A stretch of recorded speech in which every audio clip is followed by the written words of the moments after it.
Hey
everybody, it is me, Aaron, and I am in color today, and I will be coloring today. So welcome, all 19 of you watching right now. This is what happens when you don't plan anything in advance. So I know people will trickle in as the stream carries on. Right now, Creative Faye is here. Nate is joining us. Iodine 74, and there you go. That's pretty much it. So thank you guys for coming in and being alertly at your computer right in the middle of the day, because you never know when I'm going to do something crazy like this. And of course, it's all for promotion. You can see right through me. I'm transparent. This is all for promotion of Barbaric Adventures. You can see the my painted cover behind me for the magazine, or book, if you will. And so we'll be pushing that, but we're also going to do just a little, some drawing. Now, I did a yesterday on my show, Graybeard's Studio, featuring Dan Lawless, Gary Martin, and David Williams and myself. Every week we draw something. And this week I chose to draw dead Marvel characters. And so my two favorite dead Marvel characters are Gwen Stacey and the Green Goblin. So I drew that yesterday, and I thought, you know what? Why don't I just color it today? Why don't I just color it? That way I don't have to draw anything new, but I can, do something you guys don't see me do very often, which is color. And when I color, if I'm not painting, which I'm not going to here, I use colored pencils. Because as an artist, someone who draws, that's the most comfortable tool for me to use, because it's most like drawing, is when you color with pencils. So my grandson, every time, my grandson just called for him and his mother FaceTiming Shelly right now, and I can hear him in the background going, "Where's Papa? Papa's live." So anyway. So we're gonna try and attempt to color this Gwen Stacey and Green Goblin piece that I did yesterday. Oh, somebody's fussing. So there it is. That's the piece. That's the finished piece. I didn't quite get it done on the stream yesterday. And so I actually had someone ask me if I was going to sell it or if I was going to auction it. I sell everything. And I'm not ashamed to admit it. I didn't finish her shoe. There it is. Now it's finished. So, this will be for sale when I'm done with it. But now I'm coloring it, so it'll be a little bit more. I hate to use the E word, but a little bit more expensive than it normally would be, just black and white. But anyway, so what I'm going to do is I think we're going to go after the Green Goblin first and see how that turns out. Get my handy dandy pencil sharpener here. Picking up something, what do I got here? Non-photo blue. So even though the, excuse me, even though the goblin is green, I'm going to put a foundation under there of blue. Well, then I will, to make sure he stays cool. And by cool, I mean temperature-wise, not like, oh, that's a cool dude. So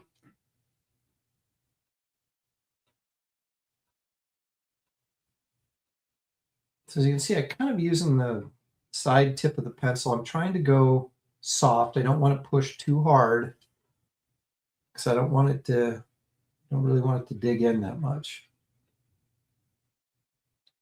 And I found the easiest way to get like a soft, I'm not going to say airbrush, but a softer effect is to try and crosshatch the color. So I will go over this like all one direction with the blue. But then I'll come back over the top of it in a crosshatch motion here. And if you keep crosshatching over the top, what you'll find is it eventually will soften and give you more of a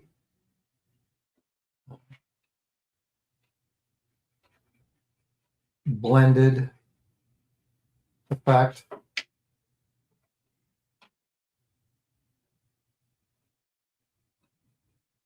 Takes a little bit of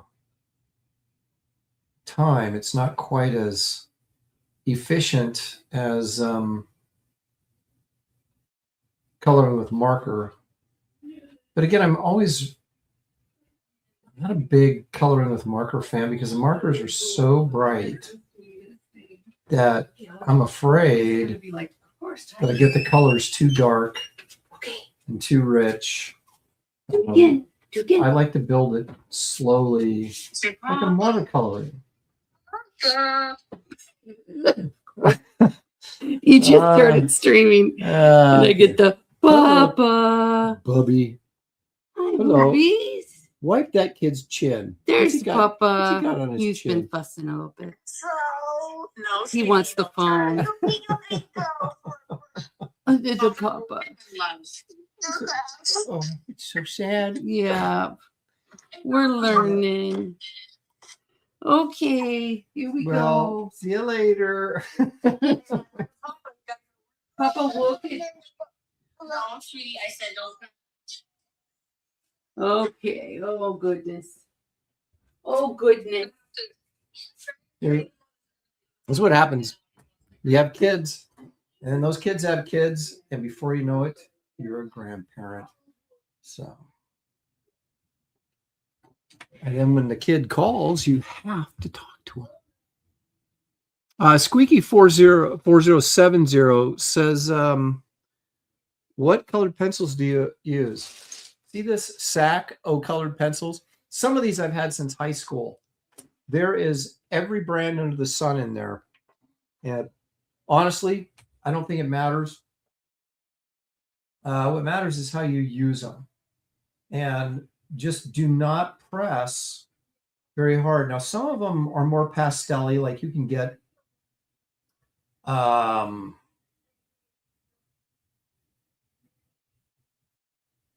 like Prismacolor, those are good. There's some that are even thicker and heavier. Like I said, they're more like pastels. There's some that are waxy, some that aren't, that lay more like pencil. But you'll see as I go through that every pencil I pull out of there is probably a different brand. I go into art supply stores and I'm like, oh, I want to get a colored pencil set. Then I look at how much they cost. And I'm like, you know, that bag I've had since high school, I think I'll just hang on to those until they disappear. This right here is just a non-photo blue. I think it's a coal erase non-photo blue. But see, you can look at, like, what is this? This is a more recent one I bought. This is a Crayola. Okay. Those are pretty decent. The people that make crayons. What is this?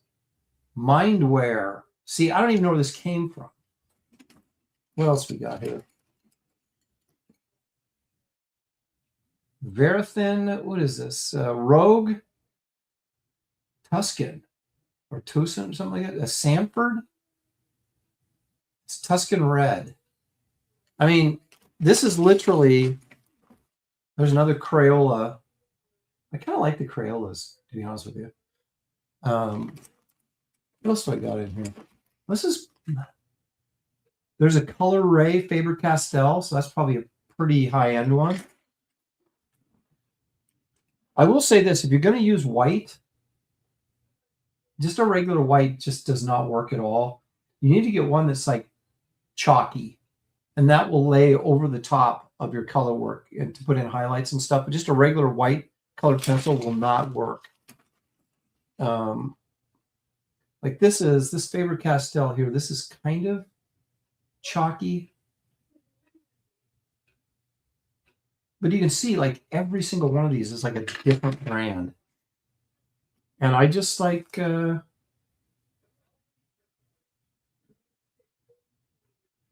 don't want them too oily.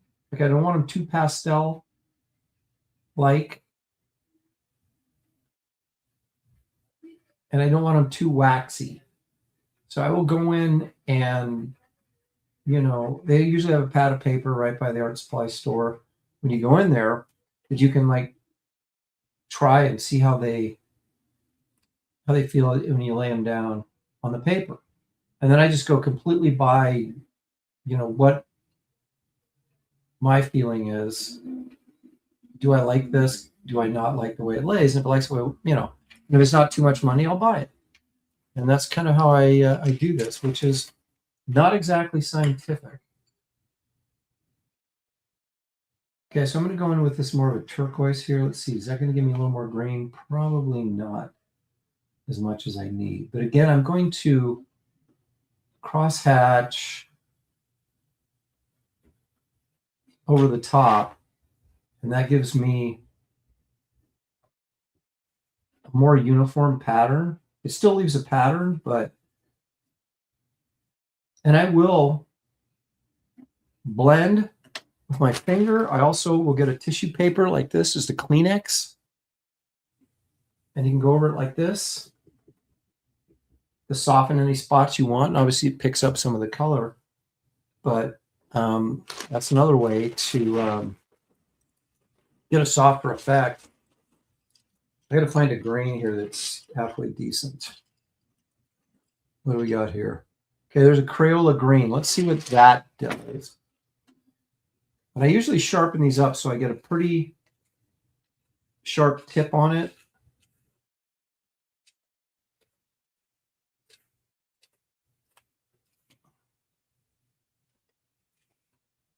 Like as opposed to like a rounded dull tip, I'd rather have the sharp, if I can get it sharp. It's working against me here. No, I mean, that's not great, but it'll have to do.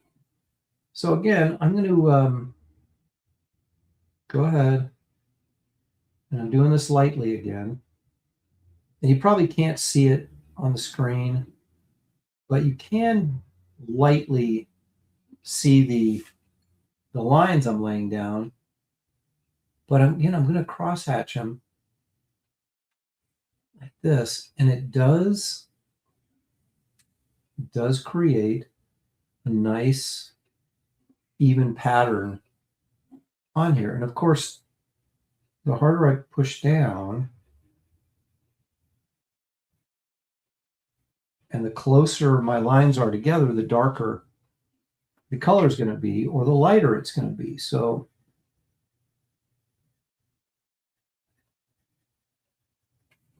now if I want a white highlight in here, I will either remove it with an eraser when I'm done, or if you have one of those chalky white colored pencils, it's really white charcoal, I guess is the best way to describe it. I think it's a charcoal pencil, but it's white is what you want to use,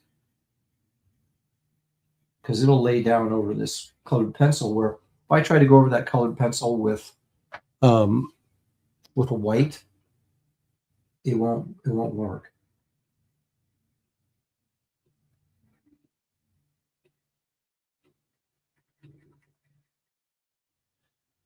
Another weird thing that I've been known to do is take gray markers and marker over the top of the colored pencil, like to put in shadows and stuff. Problem with that is it ruins the tip of your pen, but it is a nice effect. I don't know, is that reading green to you guys? It's a little bit bluer on your screen than it is from what I'm actually seeing with the naked eye, but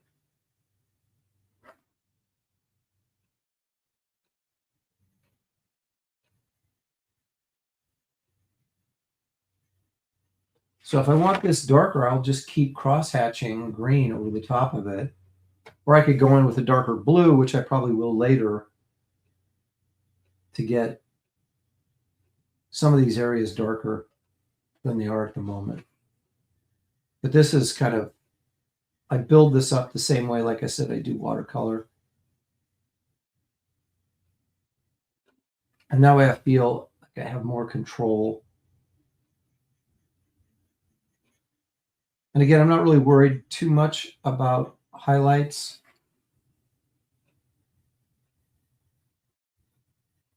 Because I can take those out with an eraser. Or a worst case scenario, I could drop in some white out over it. If I want this green darker, I'm just going to go in here and press harder. And then I can go in over the top of this with the darker blue as well.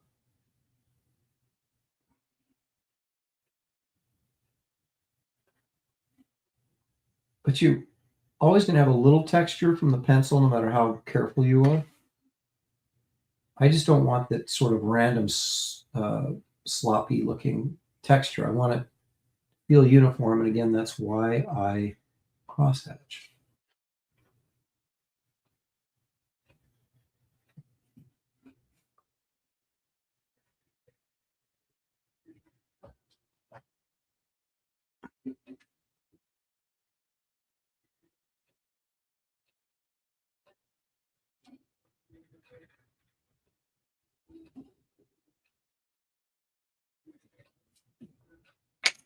Okay, so if I take, I'm going to get ahead of myself a little bit here just for the sake of an example.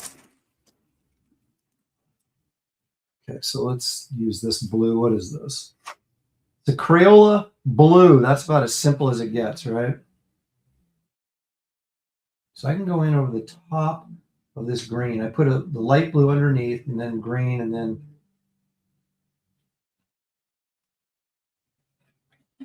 I can darken it up a little bit.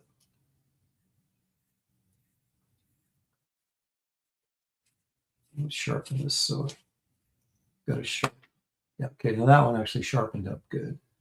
So I have a very fine point on there. So I can go in and darken the areas I want to create some more volume.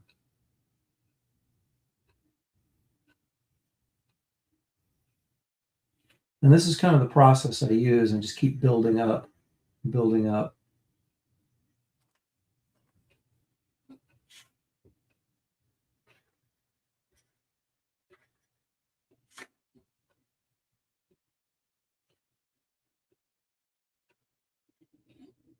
I could go in and use a violet probably too, to darken this up faster if I wanted to.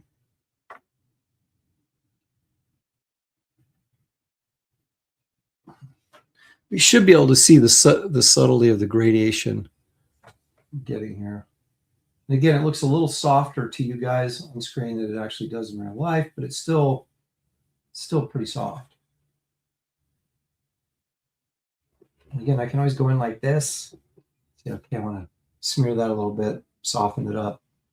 I've got some lines in there that are just too pronounced. Soften everything up again.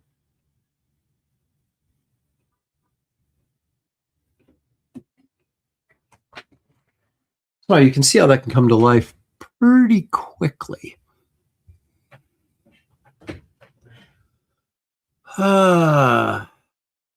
Let's see. Avenger 2 says, was looking very nice inky already. Somebody paying extra for color? Nope. Just doing it for the exercise to have, when I say exercise, I mean the, not physical exercise, but the exercise of drawing. Give myself a little subject matter here for this draw stream. Of course, it is for sale if someone wants to buy it. You guys are complaining about Spider-Man.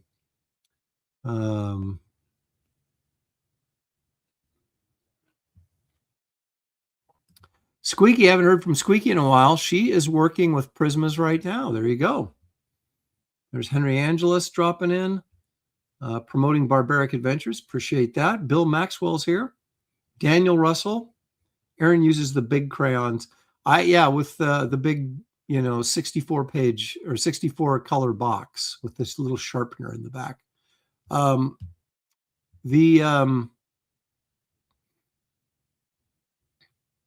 I have used crayons before, and the key to using crayons, again, is the same way with colored pencils. They're way waxier, and so you have to really press light, and that's what I do when I use crayons. I don't really use them that often, except just for novelty. So we've done like a stream on Graybeards where we colored with crayons once. I believe that was the episode where Kelsey lit his drawing on fire.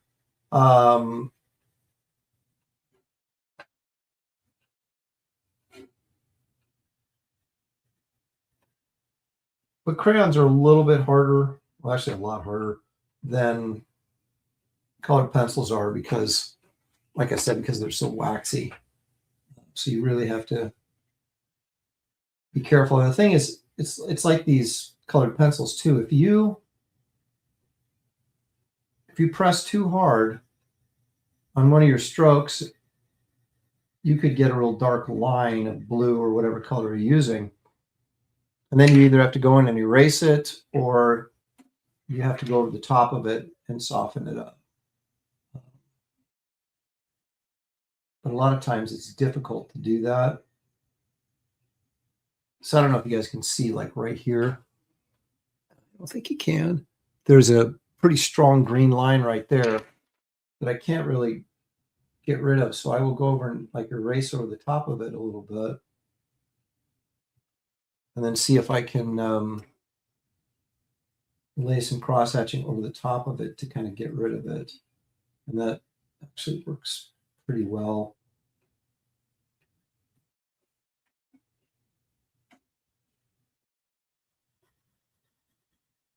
I don't know if this is really all that cost effective of a process, because it does take me a while to do this. And if you're doing it as a commission, it's like, if you're just taking into consideration your time, that should increase the value of this by at least a couple $100, because the amount of time it's going to take me to get this goblin done, and then Gwen done as well. But, you know, is that going to knock your piece out of most people's price range? And it depends how bad you want to sell it and all that other kind of stuff. Which I talked to, well, many artists about, but more recently, David Williams. It's like the worst position you can be in as an artist is having to sell your work, because then you'll always inevitably sell it for less than you think it's worth, because you need the money. So you try to get the price down to where you can get an interested buyer quickly. And so it's hard to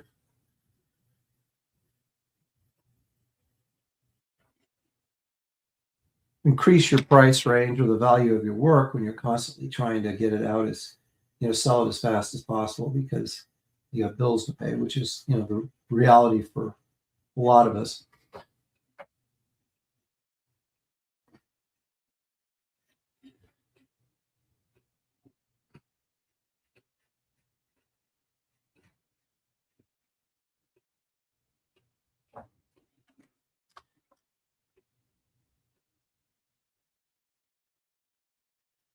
Because the comics industry is on the rocks so badly at the moment, and maybe forever, who knows if it'll ever come back to a, you know,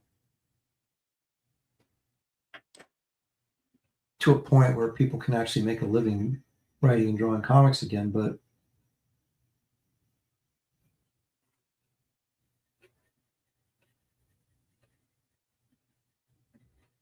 point being, it's hard to get by without selling your originals as being part of your income.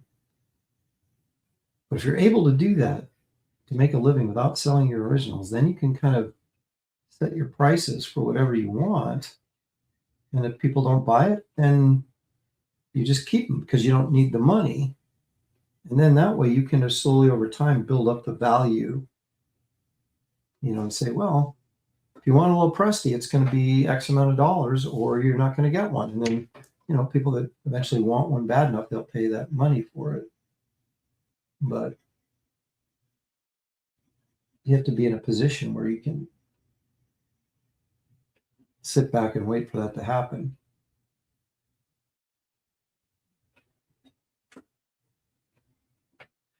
And I've always had like this sort of lower opinion of my stuff.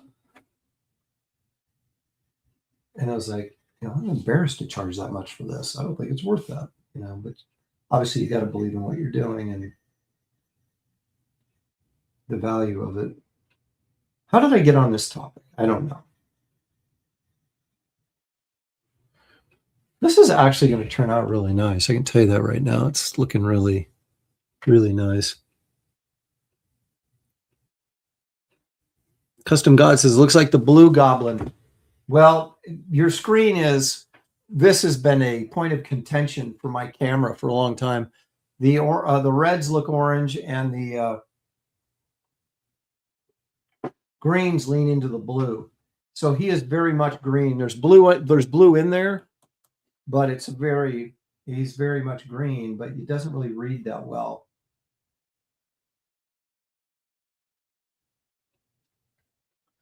But yeah, my underdrawing or undercoloring is blue because I wanted it very cool like that. I didn't want a warm green, which I would have put a yellow underneath there if I had.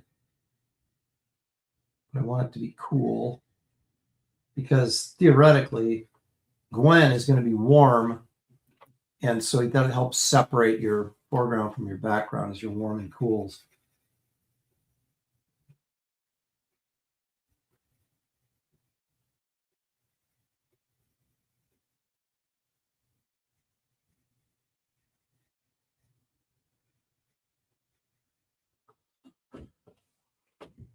And there are subtle variances that you can't really pick up in this.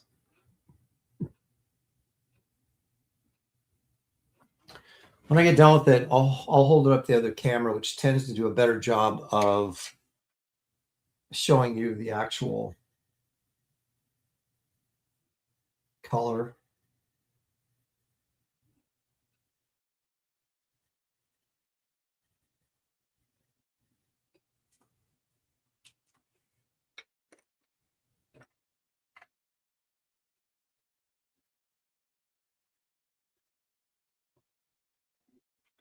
Kind of what I want to do is I want to bring in some violet into this as well.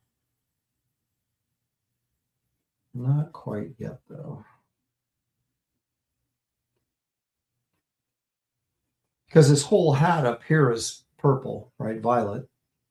And I'd like to bring some of that into the goblin, but do it in the shadowed areas. Let me see, what is this here? Can't tell if that's a really dark blue or a violet, but let's find out.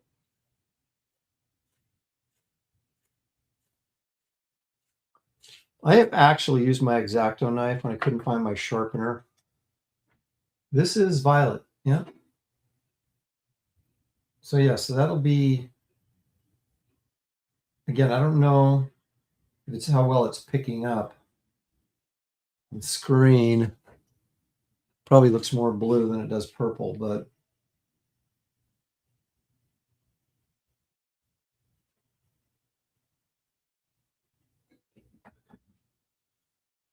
so yeah, so I'm going to bring some of that purple from his hat down here into these shadow areas under his eye. Not a ton, just some hints of it. So it'll be subtle, at least when I get done with it. Because I'm going to go over the top of this with blue and green, but see, I can go ahead and drop it in over this down here. Give me a little more, a deeper shadow over here. Again, it looks more blue, I think, right now than it does anything but to you guys, but it's definitely got a violet twinge to it.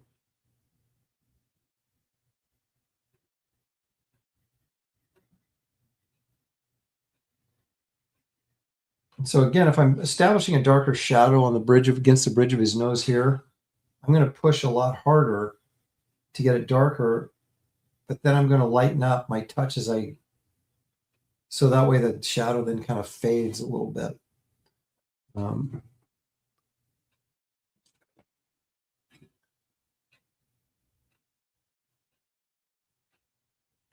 So controlling your pressure is key.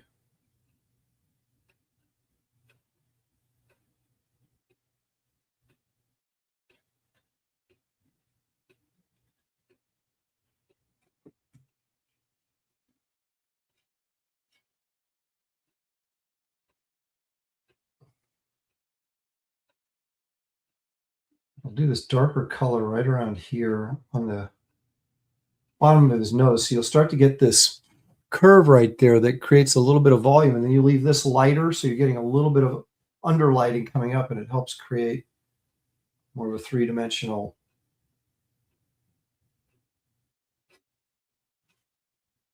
feel to his nose.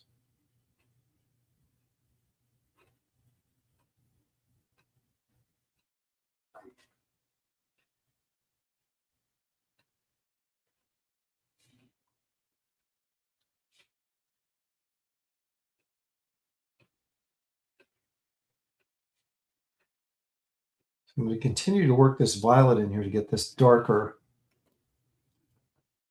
So you can see how by leaving this underlighting under here gives that nose some volume.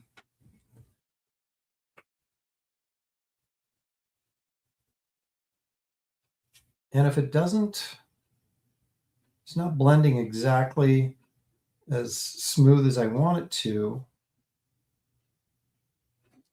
I'll go over with this tissue paper, right?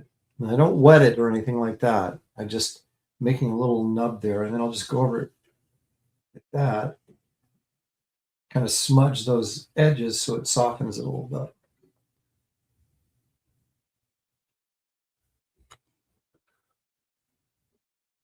Now I could theoretically come under here with a different color, a lighter color, to be a highlight that's being, you know, cast up from below if I wanted to.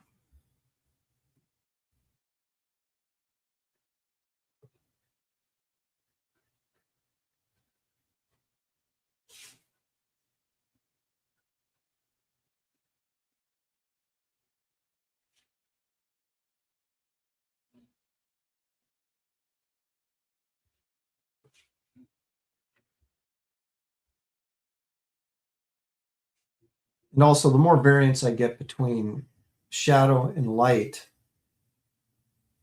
or shadow and highlight, it's going to give this more depth.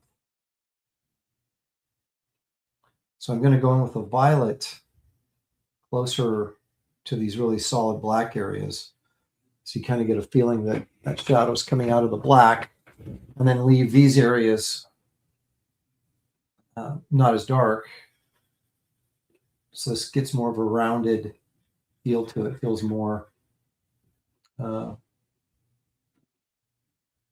like a three-dimensional shape as opposed to just a two-dimensional image.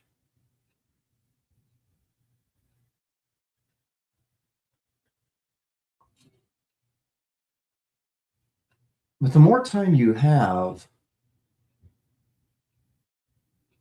I mean, this is a dumb statement, but the more time you have to spend on this, the better it's going to look. And a lot of times, if I'm coloring like this, I will just kind of, maybe while I'm watching TV or listening to something, I will just noodle it and keep noodling and keep noodling. And by the time you're done, you've really got a nice looking piece.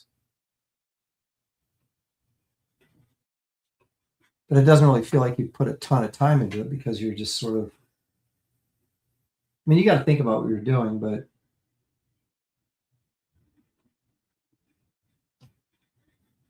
it's just basically moving my pencil back and forth is what I'm doing to create this. So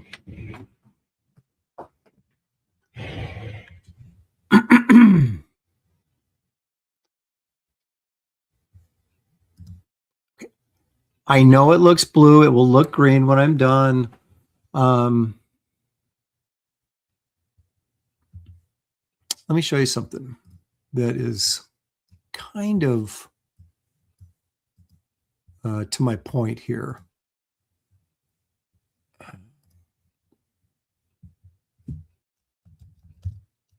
Digging up an old commission pieces or sketch pieces. Always challenging to find it on my desktop. All right, so here's an example of a piece. I've shown this before, but it's one I kind of like. But see, you can see this Popeye I did.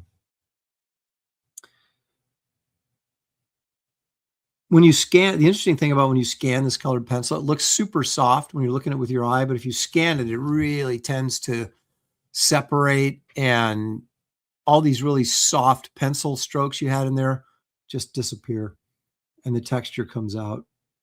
But you can see the volume I've created in Popeye's face here with this technique I'm doing on the Green Goblin right now.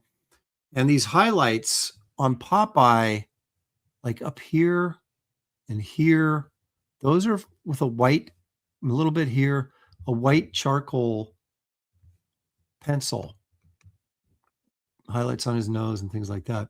Now I left these a little lighter when I was coloring it, but I ended up going in and punching them up with that white charcoal pencil. So we're trying, that's what we're going for. We're going for that kind of depth on the Goblin. And I'll put a highlight in on his nose right in here, probably some up here on his brow, right there on his lip, right in here, maybe on his chin. But we'll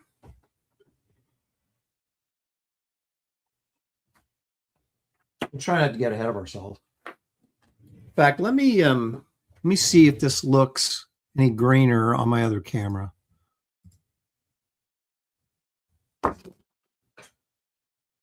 So you can see it's much greener. Now this up in here, that's still blue because I haven't hit it with any green yet. But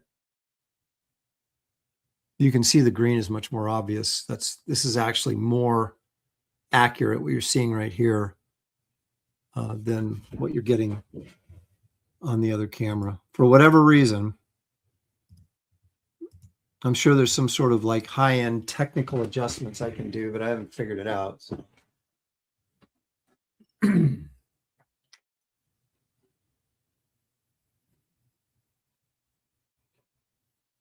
So again, I started with a non-photo blue, then I'm going in with a Crayola aqua green.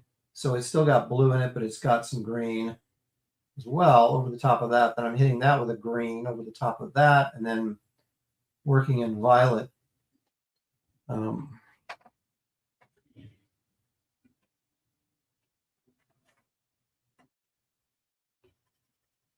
Where I think it needs some extra shadow work. So if I want this highlight area right here to stay highlight, well, see, I'll go in here and I'll press pretty hard with this, but then as I get close to that highlight, I will lighten up.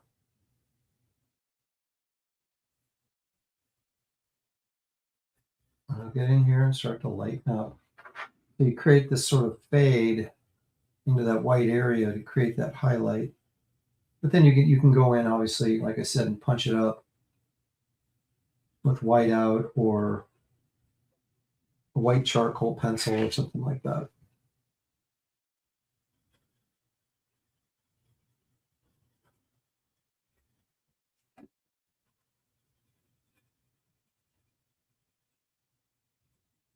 So I get into the white, I don't press as hard, and my strokes become farther apart. And then I've got that built-in highlight area fade in there, right in here, that I can hit it right in the middle with a really hot white, and then it gives you that sort of gradation feel. But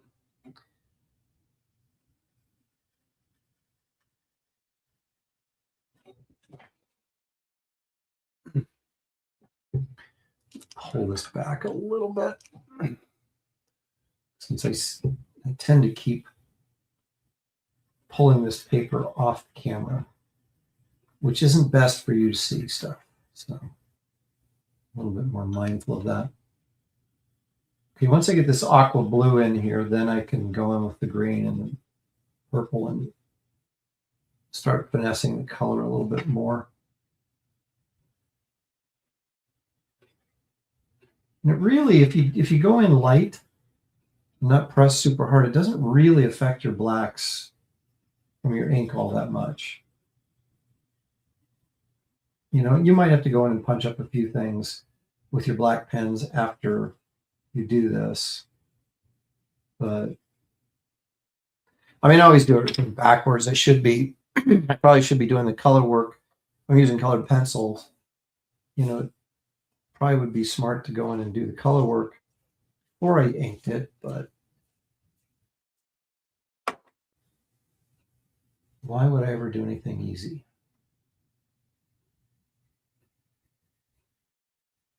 Now we're going with this green and use the same technique where I'm going to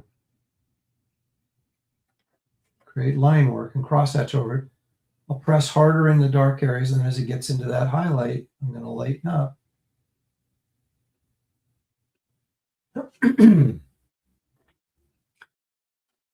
Really, theoretically, that should be a highlight right up the top here. So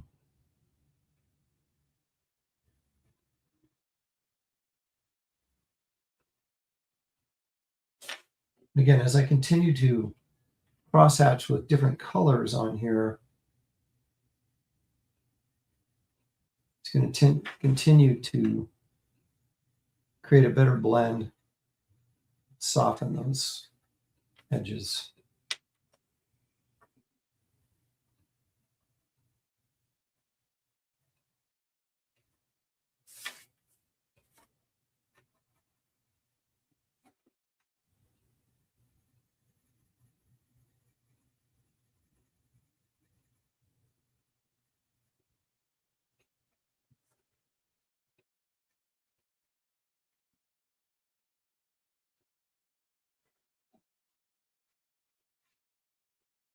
You want to go heavier, way heavier right there.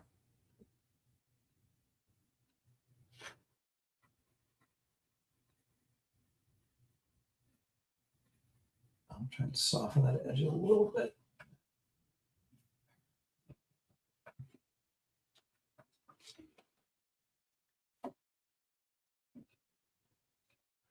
Okay, so we got the green here, and we got green down here, but we still need to work on this.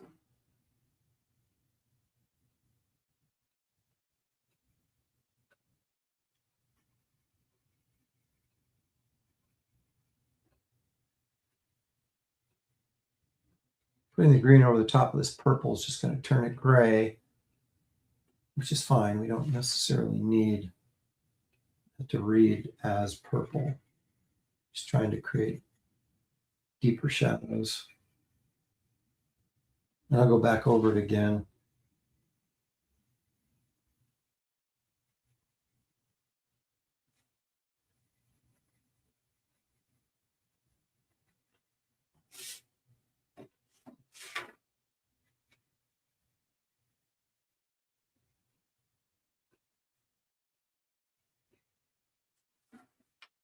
But you can get real nice effects with colored pencil, just like anything else.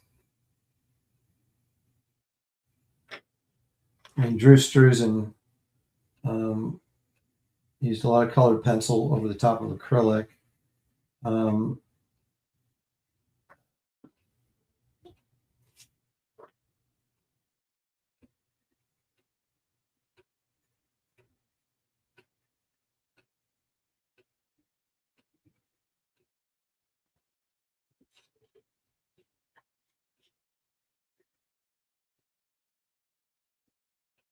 I feel like this is a little too purpley down in here, so I'm going to hit it with some more green over the top so it looks more dark green than it looks purple. Richard Amsel, who was the forerunner to Drew Struzan, did a ton of colored pencil work in his movie posters. He did the Dark Crystal movie poster. He did the first Raiders poster.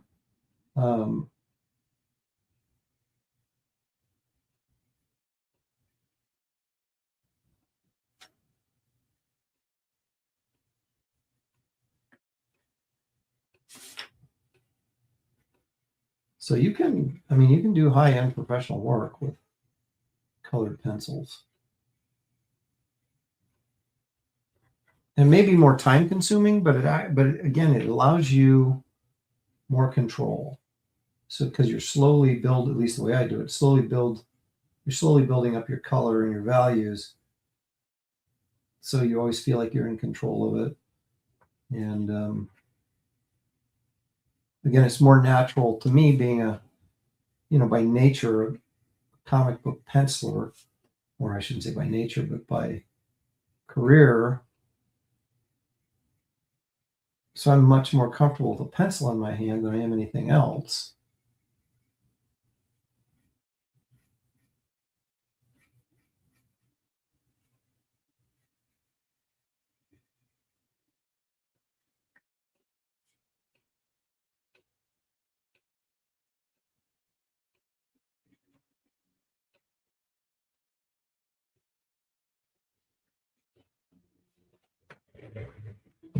So you can kind of see how that's coming alive here. So you've got that highlight in here. We've got a little highlight there. We're going to have a highlight up in here. There'll probably be a highlight through here. So it really starts to richen up and give you more dimension.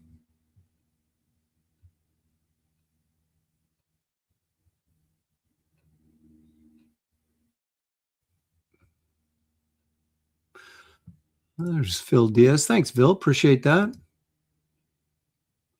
Chris says using Bristol. Yeah, it's what is this? It's smooth. If you use the vellum surface, you'll get way more texture with your colored pencil, so you can't get it as smooth as I'm getting it here. But see, I just used the brick the Blick brand smooth Bristol. It really, unless you want texture, which some people do, you know, then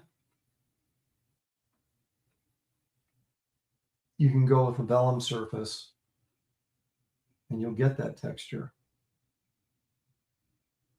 Like I've talked about in the past, that if I'm inking something with a brush and I want more kind of dry brush effect, which is that sort of broken line effect, I will ink on watercolor paper because it's so heavily textured that it sort of breaks up your ink line without you even trying. So it's all about what, you know, what you want texture wise.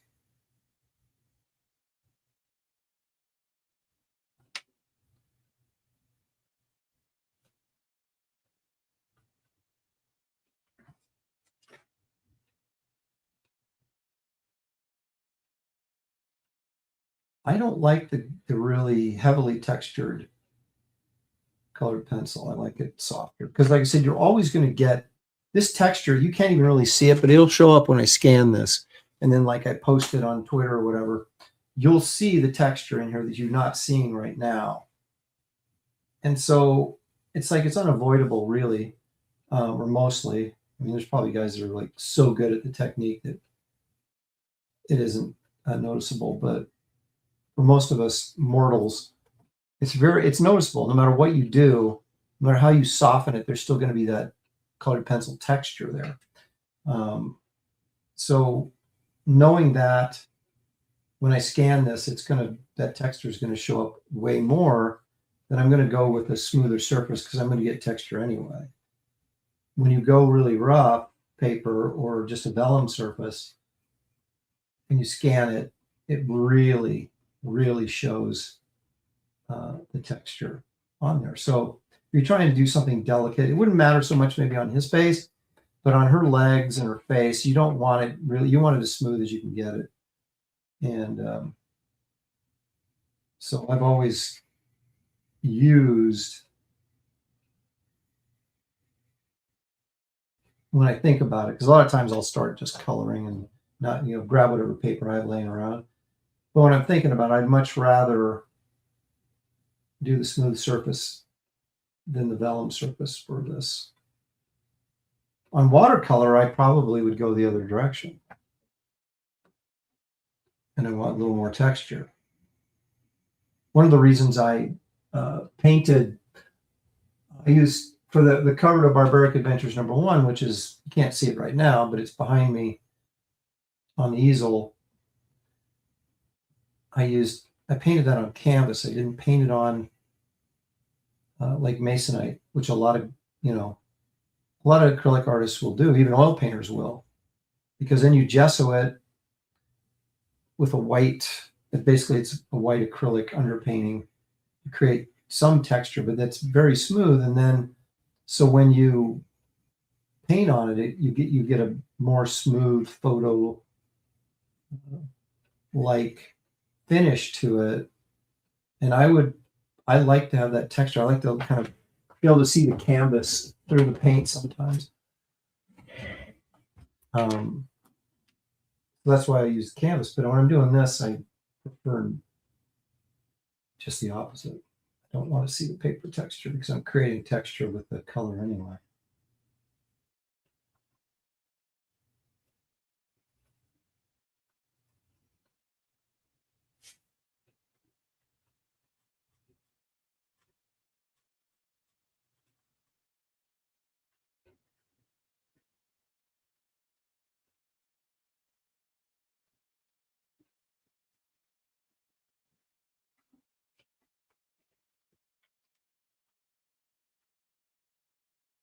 Okay, that's coming along rather nicely, I think.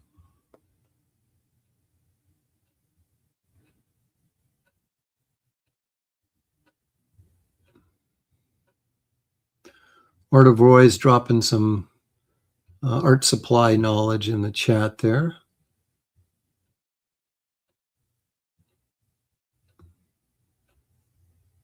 Well, Strathmore pads, I don't really see any difference.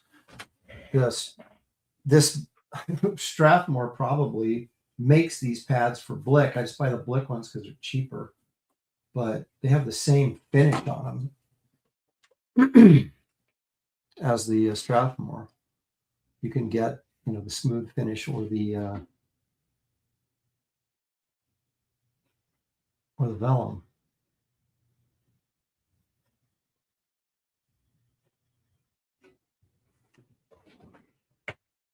I've gotten a lot of these things don't brand name stuff.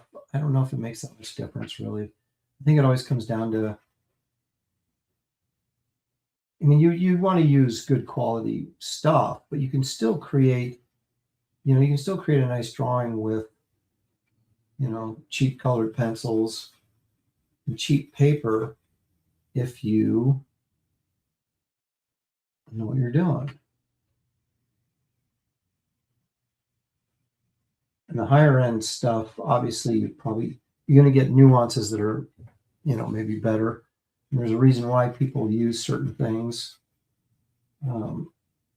certain products or whatever, because they work better or easier what you're trying to accomplish. But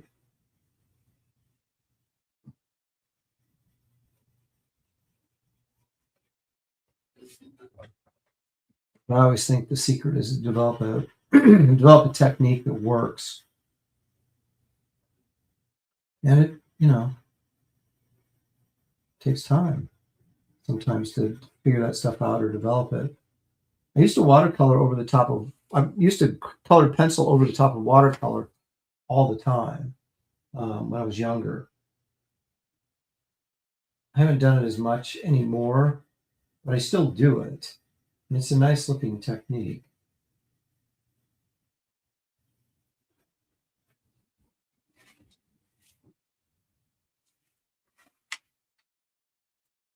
And like I said, that's kind of what Struzen was doing.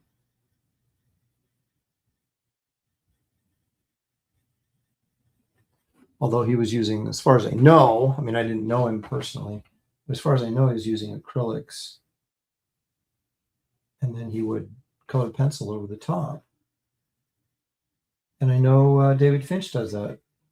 In fact, if you look at one of Finch's paintings, oftentimes they're more colored pencil than they are actually paint.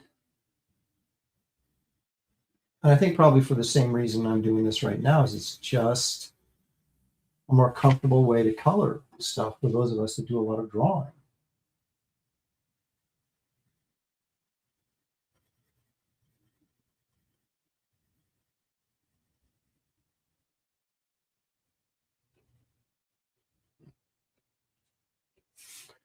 It's kind of problematic for something this big because it's going to take me forever.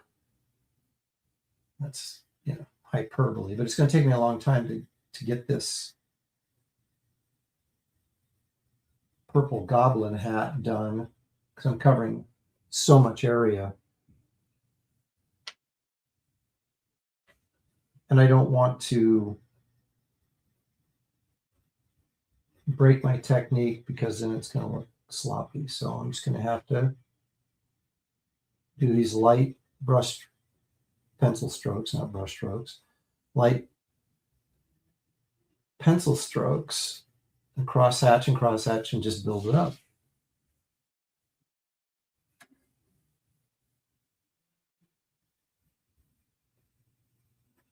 And right now I'm not so much worried about my highlights and shadows. I'm just trying to get down close to a mid-grade, and then I'll go in with a darker color to create some shadows. And I can always, again, bring out the highlights with a charcoal pencil or whiteout or an eraser, for that matter.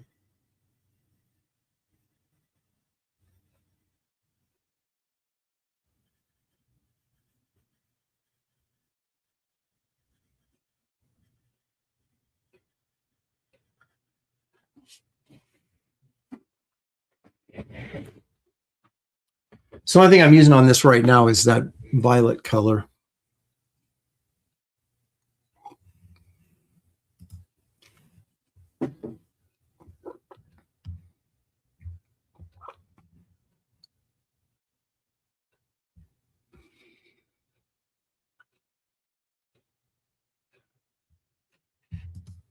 Interesting. I didn't know about that. Aaron, did you know that Corbin almost never painted his art? The color was done in the color separations.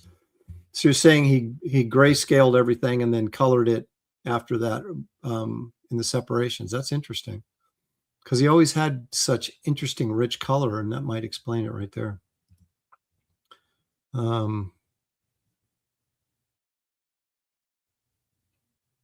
Oh, that's very nice. True Fan says, you've done so many great pieces of work, but this has to be my favorite piece by you. Wow. Wow. Thank you.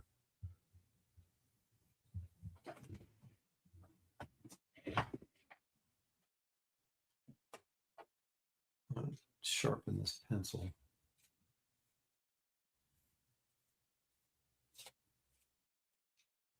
Oh, great. Just broke it off.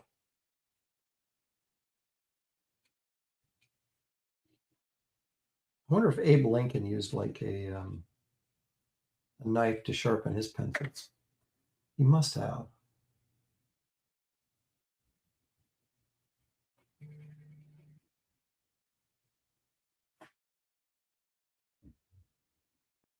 Use that violet a little bit here to deepen these shadows over here.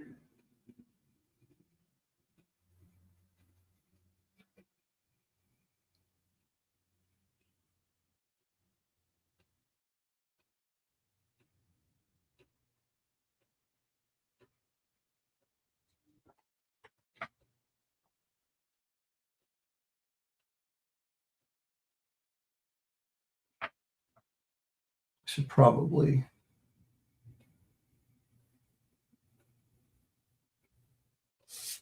shadow this side of his face a little bit more, because it's going right up against Gwen, and I don't want this kind of area to kind of be fighting for attention away from her. So by putting this violet in here, I'm going to gray this up a little bit and knock it back.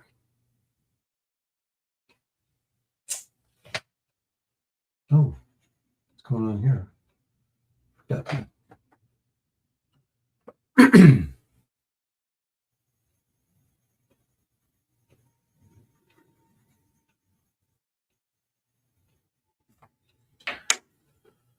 There we go.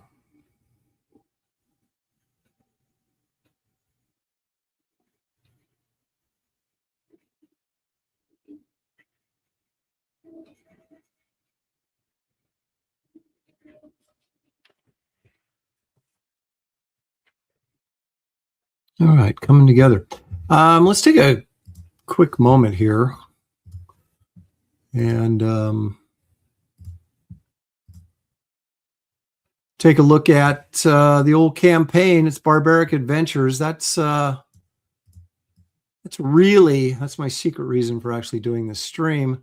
I do it at different times of the day. Hopefully, get some people looking that maybe haven't seen my streams before. But I've got a book on Indiegogo called Barbaric Adventures that features artwork by me, Dan Lawless, David Williams, and Gary Martin. And it's kind of an old Savage Tales type vibe to it.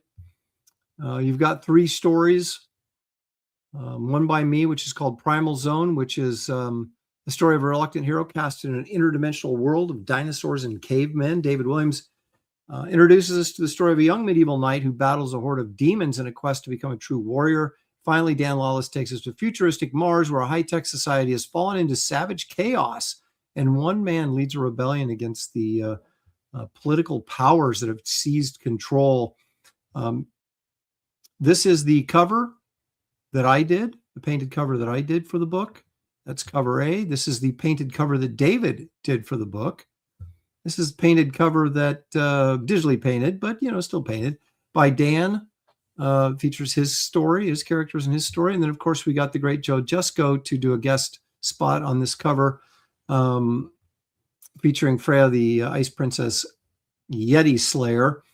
And you also get a short preview story of her by me in this book. So these are the 4 cover options that you can choose from. The book is in black and white, but it's ink wash black and white. So you're getting artwork like this that's been inked, but it also then you've got values put in with the ink wash and the grays that sort of heighten it, I think, quite a bit from your standard just black and white fare. Here's some of the pages that I've worked on. There's Dan's splash page. We'll be adding more artwork as we move forward. This is a 4-print portfolio signed by me, comes in an illustrated envelope. This is included in the Big Barbaric box. It's the only place you can get it. You can't order it separately. Same with this cover right here, their 5th cover, kind of in a Doc Savage vibe, tribute vibe, is what I'm going for here. This is the color rough. This is not the finished painting. You're going, God, that looks really rough, Aaron. It's because it's the watercolor sketch that I did to kind of figure out what I wanted to do color-wise. And so I'll be working on this very soon. And this cover is only available in the Big Barbaric box. You cannot get it separately. So the print run on this is going to be really, really low. So it'll be very rare. You can get a sketchbook. This 32 pages, 8.5 by 11. All the Barbaric related stuff that I've been doing on these draw streams, the artwork will end up in this sketchbook, as well as other stuff that I have out of my sketchbooks featuring Conan type characters and things like that. You can get this color print signed by me called Snow Hunt. This, of course, features our Yeti Slayer, Freya. You can get the shot glass laser etched. This logo of Barbaric Adventures is laser etched into a shot glass. We have 4 of these previously that we've done, Wraith of God, Garbage Man, Kit Carter, and the Nightclub. And this will be the 5th in a series of 6 shot glasses. And then when we do the final shot glass, we're going to do like a display that the glasses fit in. What am I trying to say? A little carrier, not a carrier, but it's a display for the shot glasses. But anyway, so if you've been getting the shot glasses, you want to make sure you keep getting them. There's this one and one more after this. There's a bunch of original art that is for sale, including my cover. If you scroll all the way down, directly down to the bottom, you'll find all the rewards. You got the 4-pack plus here, all 4 covers plus the sketchbook for $15 savings. That's $105, normally $120. You can get the shot glass. You can get each cover individually if you have a favorite cover and you just want to, just get one copy. This is the way to do it. You can get combo orders. Barbaric #1 with my cover plus the sketchbook signed by me, or Barbaric with my cover featuring the sketchbook and the limited edition print. These are all $5 savings when you buy them like this.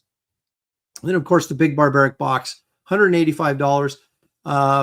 Normally $210, so you're getting a $25 savings. You get all 4 covers plus the 5th cover only available in the box, the shot glass, the Snow Hunt print, the sketchbook, and then the 4-print portfolio signed by me that is only available in the Big Barbaric box. Keep scrolling down, you'll see original artwork that's for sale. What's left, there's a few pieces, and I'll always be adding more. And then you keep going down and you'll find the add-ons. So you can create your own order. If you want the Joe Jusko's cover and a sketchbook, you put it together yourself by adding on these items. You can get Wraith of God 1, 2, and 3 as well. Save from the trash sketchbook from the early 2000s I did. I still have some copies left of this. It's a square-bound, nice little paperback sketchbook. Kit Carter Planet Doom, the graphic novel, Garbage Man trade paperback, Power Cube trade paperback, all 4 individual covers, and of course the Kit Carter sketchbook, which is the same size as the Barbaric Adventures sketchbook. So they're sort of companion pieces. But anyway, that is the campaign. If you have not backed, I would appreciate you guys taking a look and perhaps considering backing this book. It's going to be killer. I have fulfilled all of my campaigns, so you are not at risk backing this project. And right now we have 360 backers. When we get to 400, which we're trying to get to before Wednesday of next week, at that point, we will then raffle off another piece of original artwork. We already did that once at 300 backers. We will do it at 400 backers. And one lucky backer will get an original piece of artwork from either me or Dan Lawless along the way. And every time we hit 400, then we hit 500 backers, 600 backers, we will raffle off original artwork. So that's kind of an incentive to get in there and back now, so you have more chances to win. So anyway, the link's in the description of this video. It's also pinned to the top of the chat of this stream. And if you're watching on X, you can go to my homepage and you will find a link there to the campaign, or you can go right over to Indiegogo, enter in my name, Aaron Lopresti, or Barbaric Adventures, and it'll take you to the campaign. Thank you to all you guys that have already backed, and those of you who have not, please consider doing so. Join the party. This is going to be one awesome book, and I don't think you're going to want to miss it. So there you go. Thank you very much. Are all the previous shot glasses available? I believe they are. I have to go check my... I don't have them up in my store, but I should have them up in my store. Actually, I think I do have a couple on my website, aaronlopresti.com. I think there's a couple of I think the Wraith of God and Garbage Man is available up. Those are the first two. I do have some available of all of them. And the great thing about it is I can always get more if needed. So, yes, they are available. That was a long way around just to answer that question, but yes, they are available. So if you want to get that that shot glass that you're like, I didn't get the other ones, you can still get the other ones directly through me. And if you don't see anything on my website that you're looking for, you can always just email me directly and I can answer questions about, because I do have stuff that is not listed on my website, like the Wraith of God Bisley T-shirt and the Werewolf Dale Keown T-shirt. I have several of those that I have not put up on the website for no good reason. I just haven't got around to doing it, but I do have that stuff available. So if you have any questions, it's always good just to contact me, and you can do that through my website. There's an email address there, email contact, or you can get in touch with me on any of my social media platforms, which is, of course, X or Twitter, Facebook, and Instagram at the moment.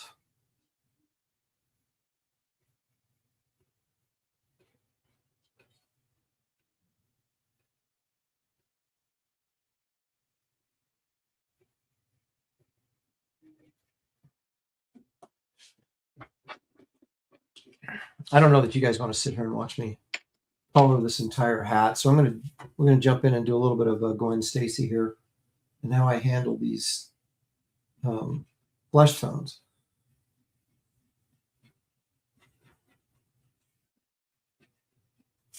And we'll start with these long legs and see what we can do here.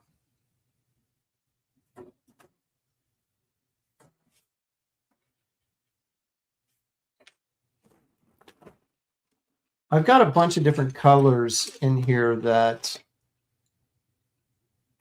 I end up using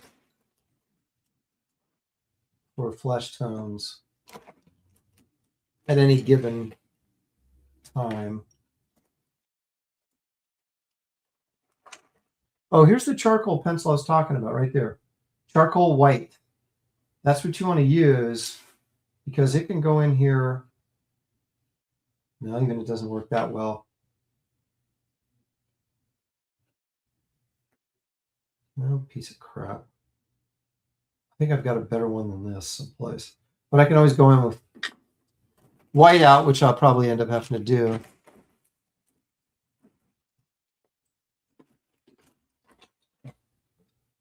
I tend to really gravitate towards the oranges when I'm doing flesh tones.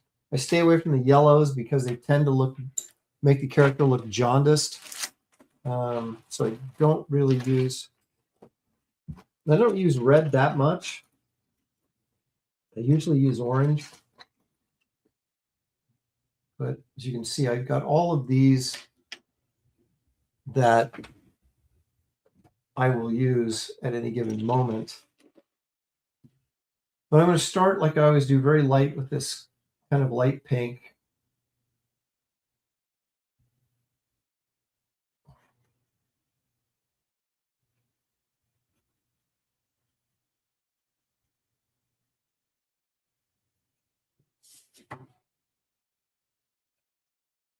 very light, soft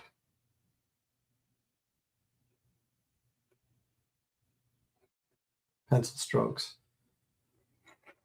And then I'll go back over again, lightly creating this crosshatch effect.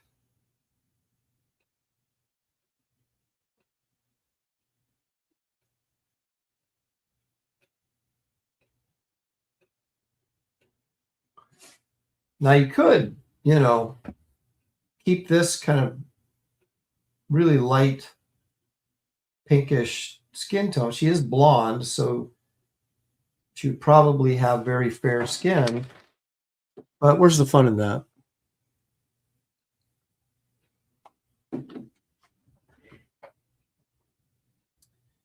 So I'm going to go in, I think, with what is this? It's a Prismacolor cadmium orange hue. So it's not really orange. It's more of a, it's got a little bit of a brownish quality to it. Got it.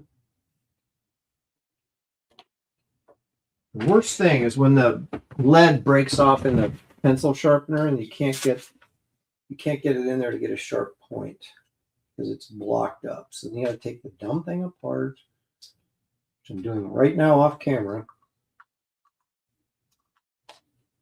Clean it out. And see if you can get that. There we go.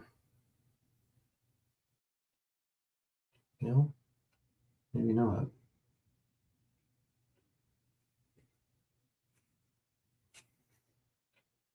Oh, for crying out loud.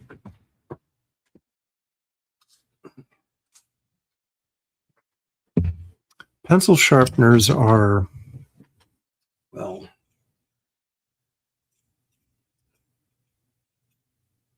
unreliable at best.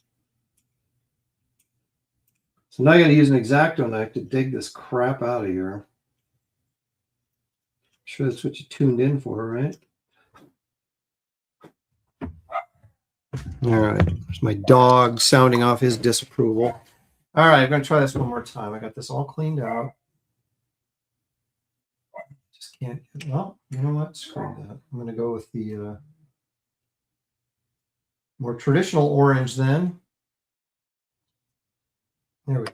So I got a decent point on there. So we're going to assume we're not going to do anything fancy.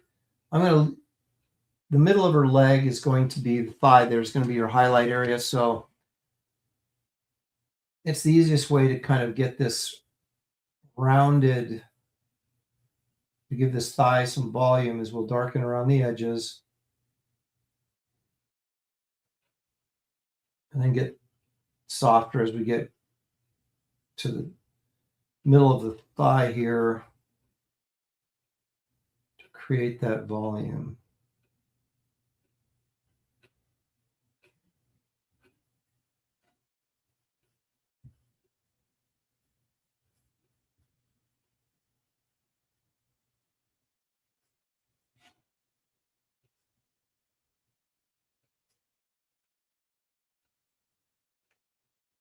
So actually it's coming off more yellow than it is orange. I'm going to go back here and see if I can get this more brownish orange to sharpen up a little bit. There we go. That's good enough. Okay, so I think this is going to be a better color for what I want. Yeah, it's got a little bit more red in it.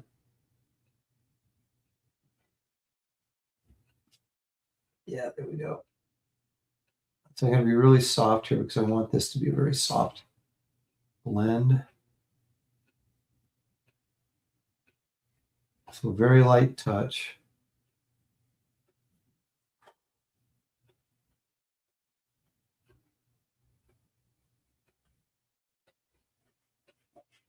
Like I said, I go over with my finger to soften it. And so you can see, are you starting to get some volume here? Some of the more subtle coloring in there is washed out. You can't really see it that well, but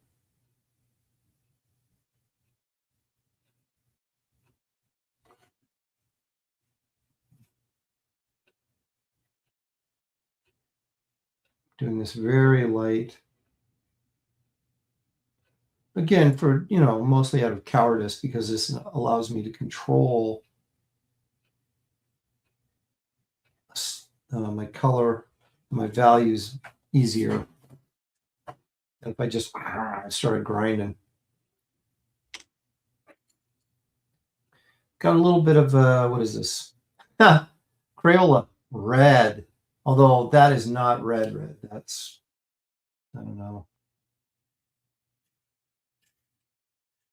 It's a little bit on the pushing towards more of a rusty color, but I guess it lays down as red though, so that's all right.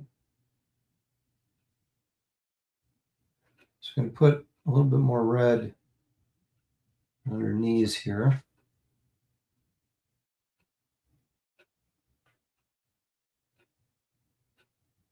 Really light and soft up here. I'm just trying to get a blend. We'll go with a little bit heavier red down here.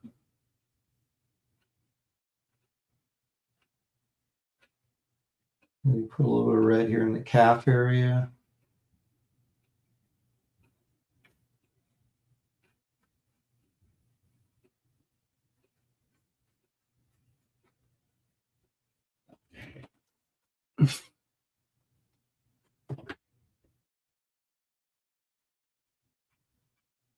Mix them in with that orange.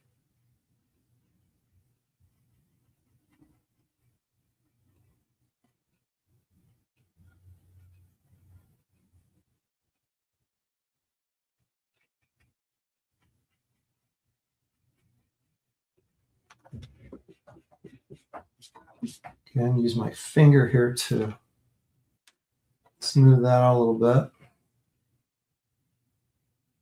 I'm going to put a little bit of a shadow there, but very light.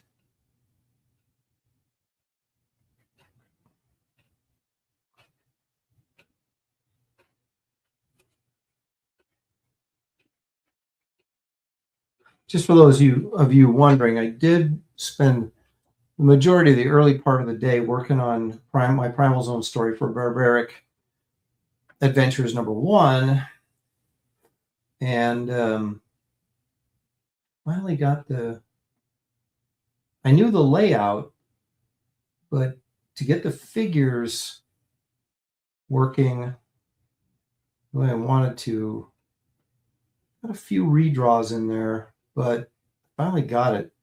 Problem is, I worked the paper so hard getting the final drawing that now I have to light table it. So what does that mean? That means there's a perk on there, or pardon me, they call rewards now, where if you back it, you get every rough produced in the making of the book. And that includes cover roughs and watercolor sketches for the cover and all that stuff. So someone actually did back that already. All I'm saying is if you backed that roughs rewards, you're going to be glad you did. Because you're going to get a lot of really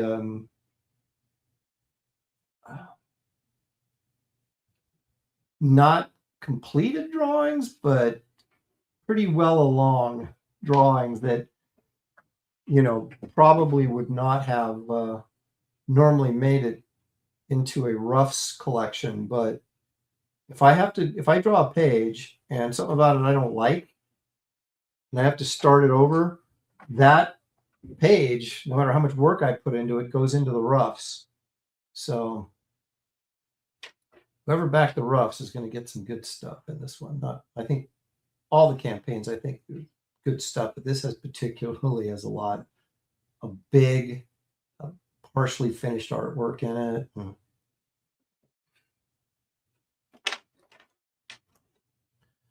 But you can see the volume now I'm getting in her leg, right?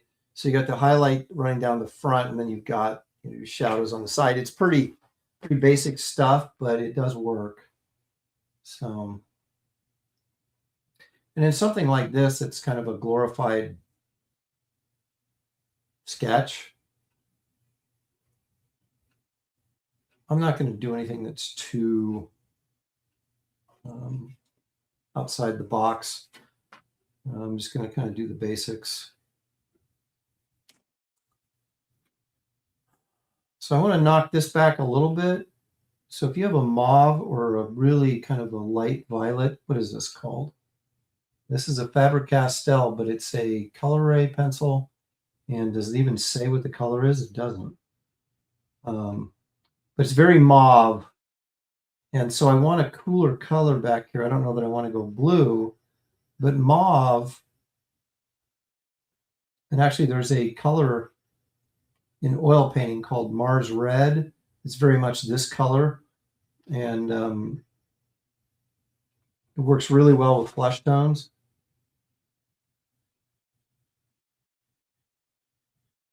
Norman Rockwell used to use it to do his underpainting. So he'd do like a value painting in Mars Red and then paint over the top of that the color. Because it's a really, that violet really is nice. You could also bring in some heavier brown here. It's got a little bit of red in it. So it's got a lot of red in it.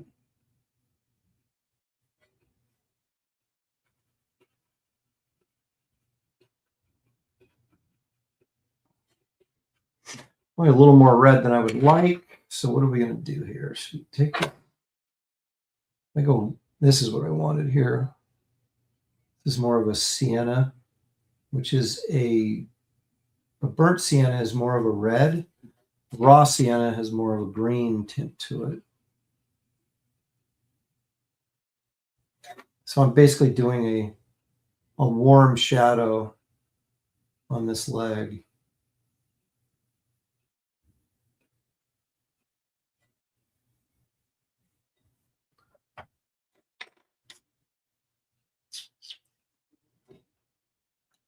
I don't know if I dare go on with this really dark violet. I have to be like super careful and go really light.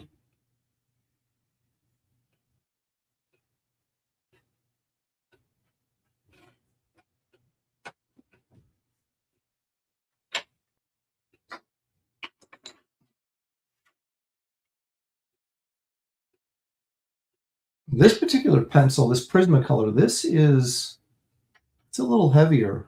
The lead on this is a little bit more pastel-y, I think, than some of the other ones I've used. And again, it depends on what you're going for, but not my first choice. What did I do with that? There it goes.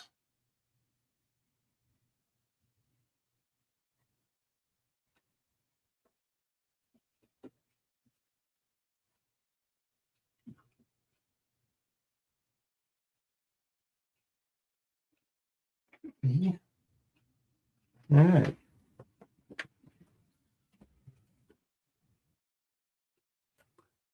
So there you go. That's basically what I'm going to do with her legs. Yeah, Q-tip for blending, Art of Roy recommends. That works really well. I tend to not have Q-tips laying around, but I do have Kleenex, and I use the Kleenex tip, or like I said, my finger. Matthew Muma just dropped in. Hey, Matthew, thanks for joining us.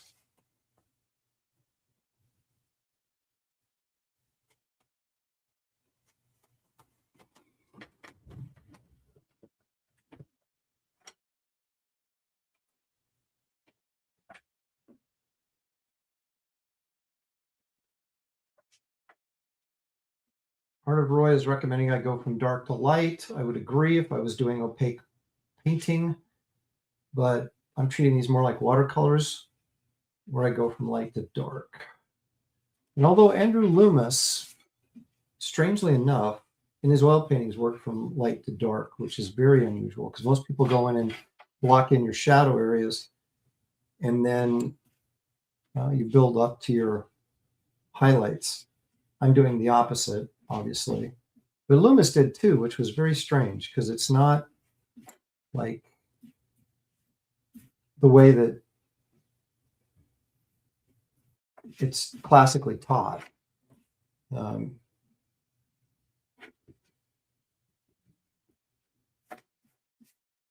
But if I was doing markers, I would lay in, well, again, I'm a bit of a coward when it comes to this stuff. So I like to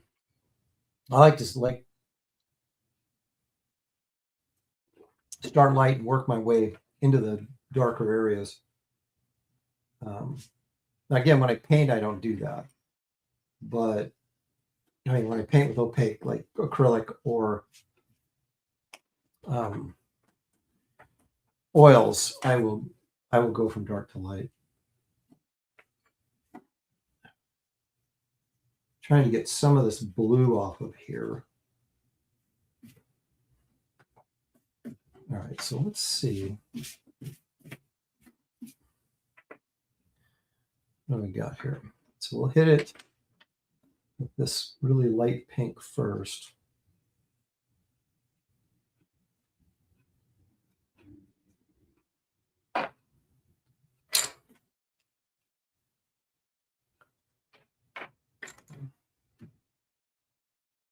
I really try to, it's so funny when I, like on the Green Goblin, I don't want to give a rip, but like if I'm doing like flesh tones or something on a attractive girl, I always try to clean it up as much as possible so I don't have any pencil smears or anything work their way in and disrupt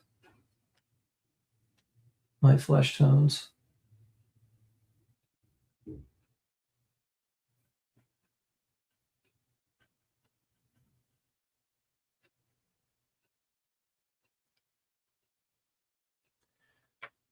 All right, so then I'm going to go in, pretty much what I do with the legs, and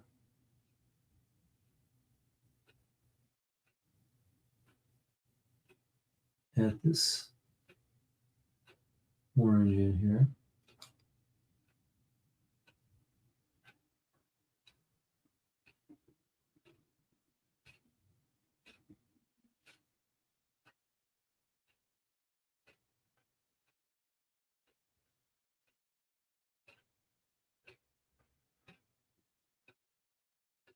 It is, though, interesting how often you'll run into an artist who's very accomplished and doesn't do things the way that any of us were taught.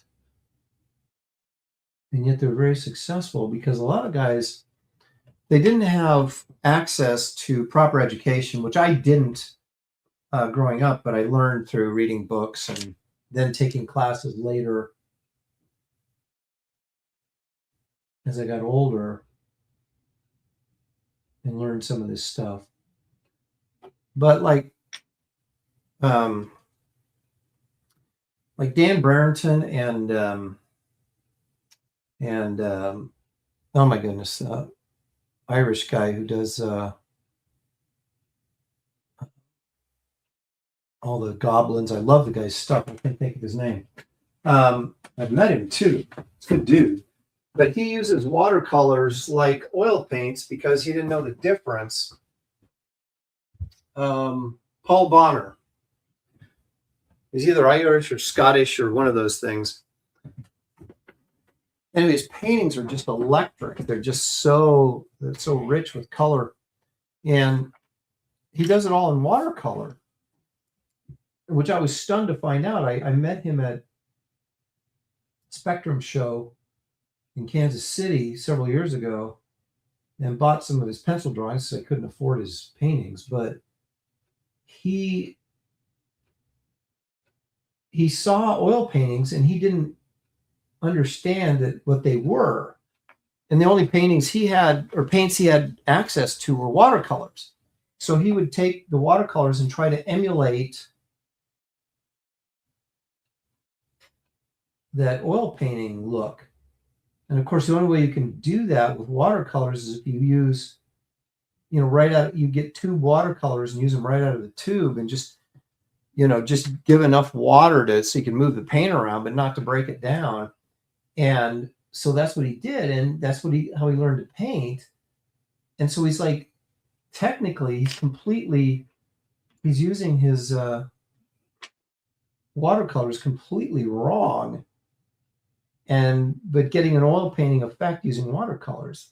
So it's always remarkable to me when I see guys like that. And it goes to show you it's not necessarily the, what products you're using, but how you use them is the key.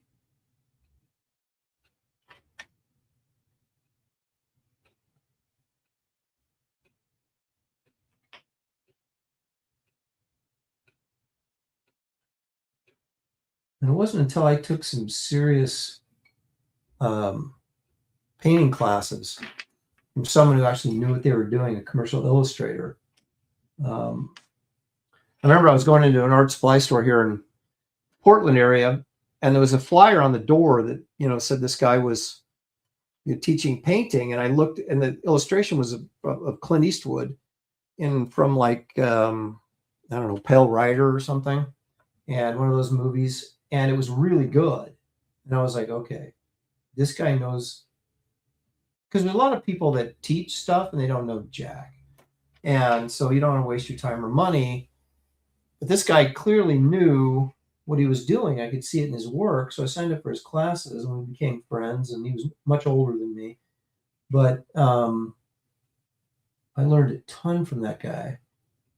Ruben Arispe was his name. Or maybe this is his name. I don't know if he's still with us or not.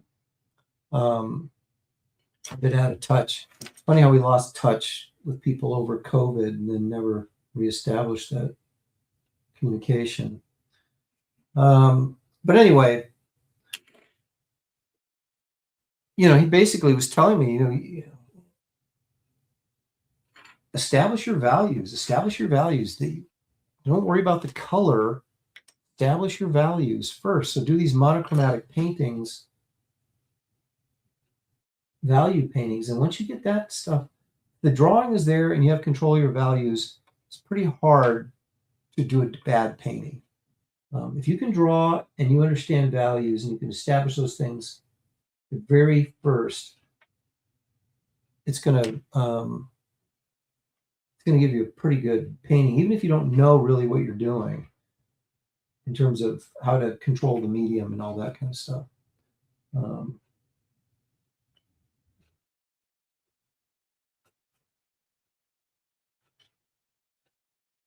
So yeah, I basically learned how to paint from him.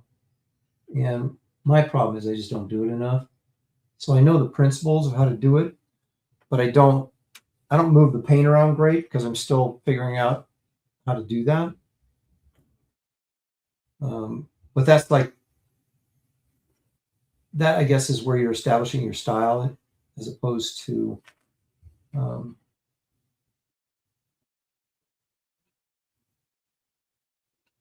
overall content of the piece. Because like I said, if your design is good and your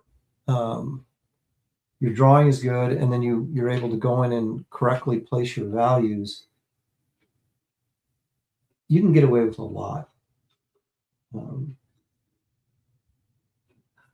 was just reading, some guy was basically, or no, it was on Instagram, I think. I don't remember who it was. One of these young illustrators that are, posting their incredible work online, and you're like, where did all these guys come from? But he, was saying that people always compliment him on his bold color choices and stuff. And he goes, I don't know anything about color. He goes, I go in and establish my values, and once those are in place, he goes, you can just put any color you want on there and it's going to work. And that's kind of an oversimplification, but it's also really true. All about drawing and the values.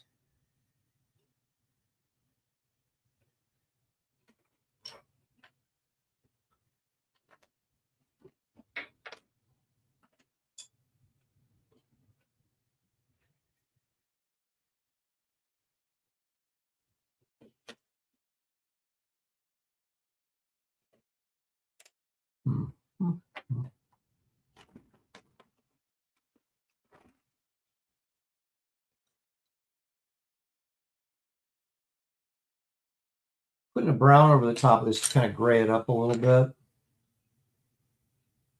Because I still want it to separate from that green back there.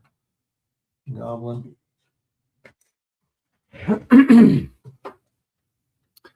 All right. Well, not completely done, but it's 4 o'clock and I got to get rolling.